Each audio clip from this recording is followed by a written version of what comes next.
Halo kaum intelektual sekalian. Agama Kristen di India naik gila-gilaan. Wow. Luar biasa.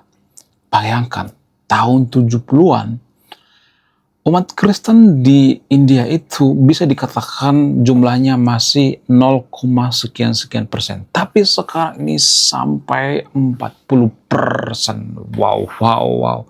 Kenaikannya luar biasa. Sampai 40%, 40 tahun terakhir. Wow, gila. Luar biasa. Ya, semua yang saya katakan di video ini ada sumber dan datanya ya. Nah, yang jadi pertanyaan, di daerah mana yang saya maksud? Provinsi mana? Jadi provinsi yang saya maksud itu adalah Provinsi Pradesh. Nah, anehnya, ini yang menarik nih. Di Provinsi Pradesh ini jumlah kenaikan itu bukan berdasarkan kelahiran, karena orang India itu kan terkenal dengan kelahiran yang sangat luar biasa. Tapi di Provinsi Pradesh ini kenaikan agama Kristen itu dipengaruhi oleh misionaris, penginjil, dan dipengaruhi oleh konversi atau perpindahan dari agama lokal ke agama Kristen. Wow. Gila. Kita harus mengapresiasi misionaris ya. Gila. Luar biasa. Nah, yang jadi pertanyaan, kok bisa? Kenapa mereka pindah? Apa alasannya? Jadi, ketika orang-orang Kristen pindah dari agama lokal atau agama lain ke agama Kristen, ada banyak pertentangan, guys. Ada banyak konflik. Ada banyak persekusi. Ada banyak pelarangan pembangunan rumah ibadah. Ya, 11-12 dengan Konoha gitu.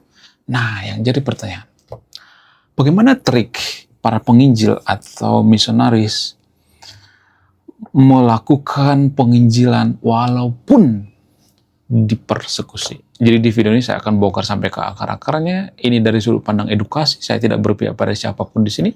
Disclaimer on ya, saya tidak ngajak yang nonton video untuk murtad, tapi menurut saya pribadi ini sangat menarik untuk kita bahas, karena bayangkan ya, di saat kondisi penginjil kena mental, kena tekanan, dipersekusi, tapi mereka tetap berhasil menyebarkan firman Tuhan. Wow, gila. Mereka berhasil menyebarkan agama Kristen. Bagaimana triknya? Jadi ternyata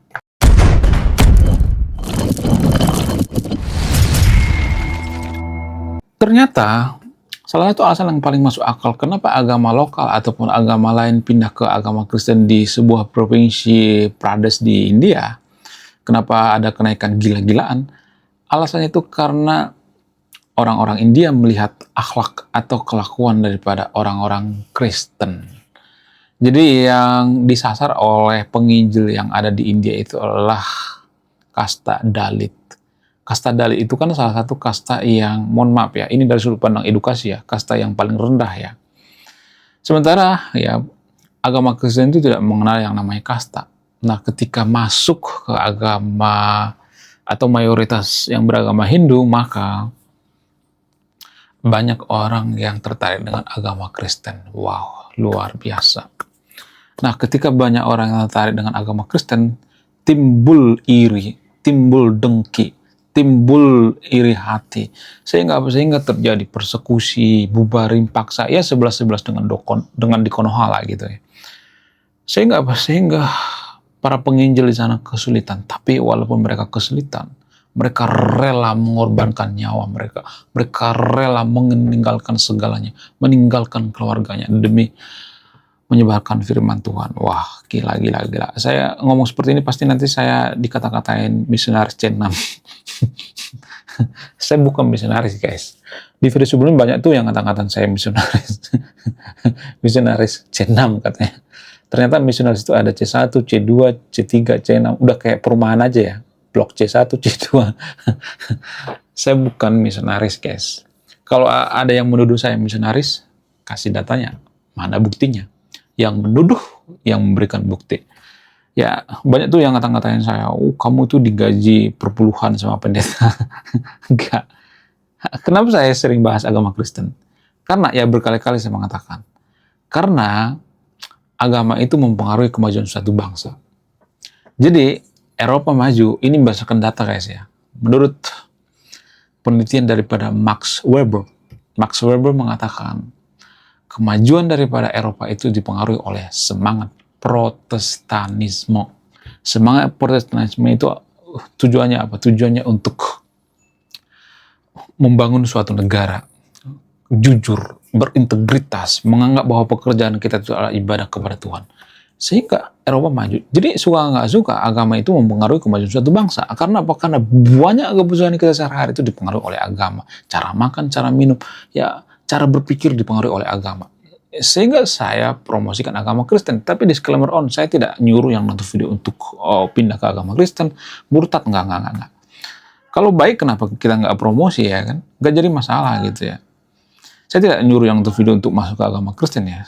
Beneran ya, gue nggak peduli kalian beragama, kayak mau jadi agnostik, kayak mau jadi ateis, kayak mau Kristen, kayak mau Hindu, kayak mau Islam, kayak nggak jadi masalah. Yang penting akhlak, perilaku. Karena saya perhatikan akhlak atau perilaku orang Kristen, nggak semuanya tapi ya, disclaimer on ya, nggak semua orang Kristen baik ya. Ya, akhlak orang Kristen itu ya baik gitu ya. Itu yang terjadi di India, di sebuah provinsi bernama Provinsi Pradesh. Orang-orang India melihat orang-orang Kristen itu luar biasa, toleransi gitu ya. Bahkan mereka baca data. Orang India kan salah satu orang yang rajin membaca ya. Cek data, 10 negara paling rajin membaca di dunia, India salah satunya. Nah, mereka melihat ternyata negara yang paling toleransi di dunia ini adalah mayoritas Kristen, seperti Kanada, Australia, yang kemudian negara-negara Skandinavia, Norwegia dan sebagainya. Mereka melihat ya orang-orang Kristen itu sangat toleransi. Mereka tidak pernah ya, mungkin ya kalau ada 1 dari 1000 ya, tidak mempersekusi rumah ibadah orang lain, tidak membubarkan ibadah orang lain, ya, tidak mempersekusi rumah ibadah orang lain, kemudian tidak mempersulit izin rumah ibadah.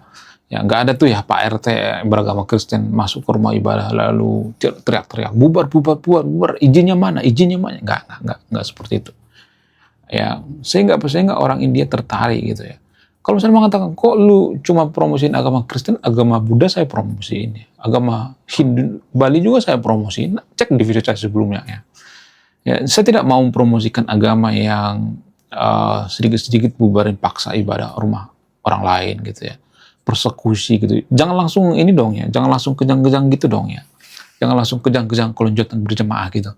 Ya kalau Anda tuh pengen agama Anda dipromosikan, ya perbaiki dulu dong ya akhlaknya gitu, akhlak penganutnya, karakternya dulu diperbaiki gitu. Ya kalau misalnya nih ada orang mempersekusi rumah ibadah orang lain ya, bubarin paksa, ya lalu kita menganggap agama kita bagus gitu, itu kan sebenarnya menghina agama kita sendiri, nggak sesuai gitu ya.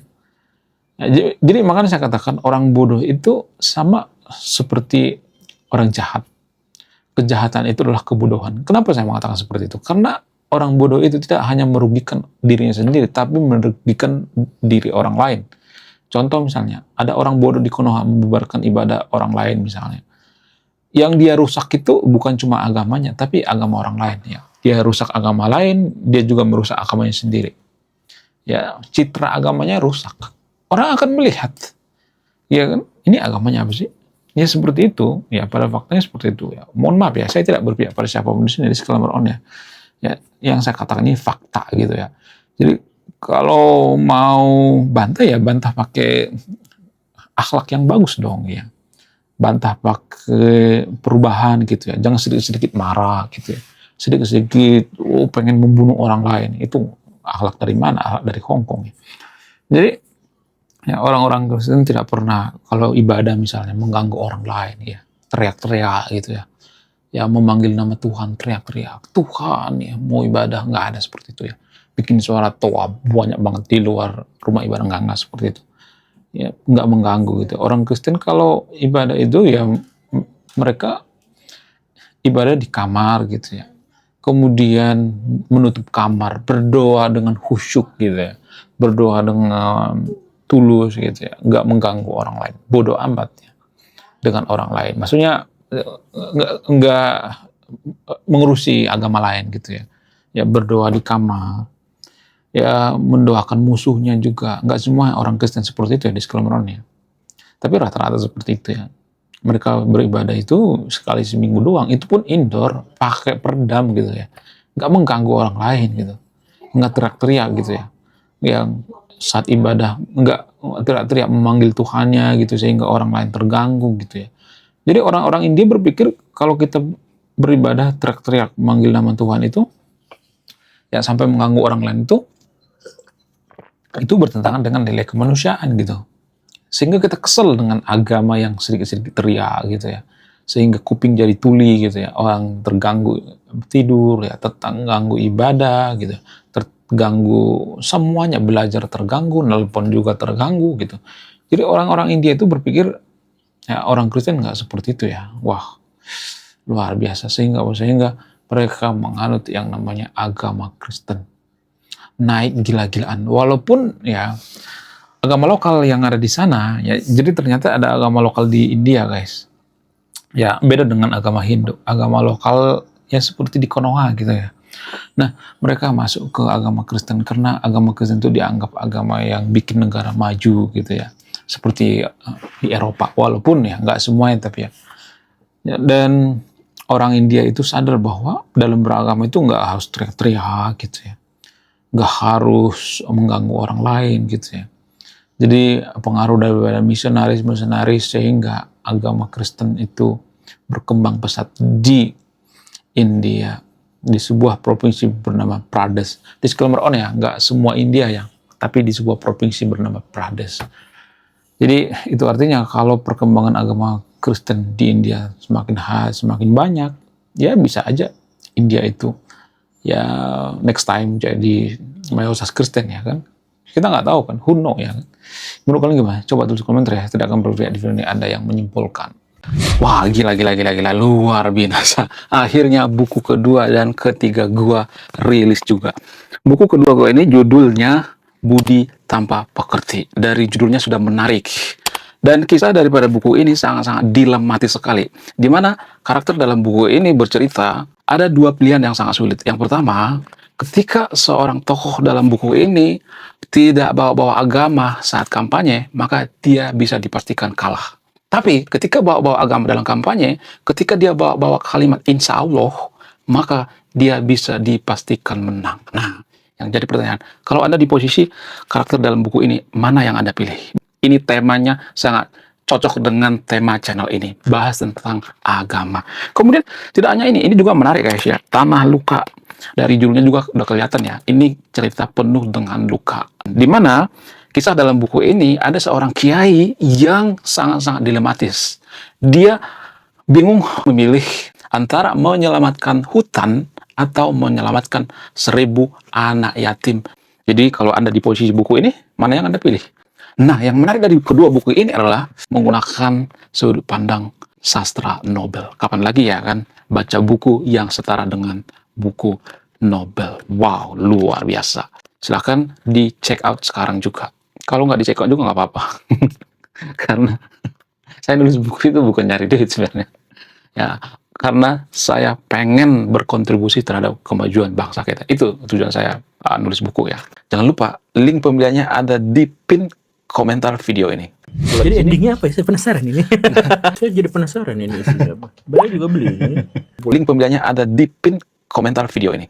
Oke guys, sekian video ini. Terima kasih sudah memahami. Saya kaum intelektual. Salam manusia.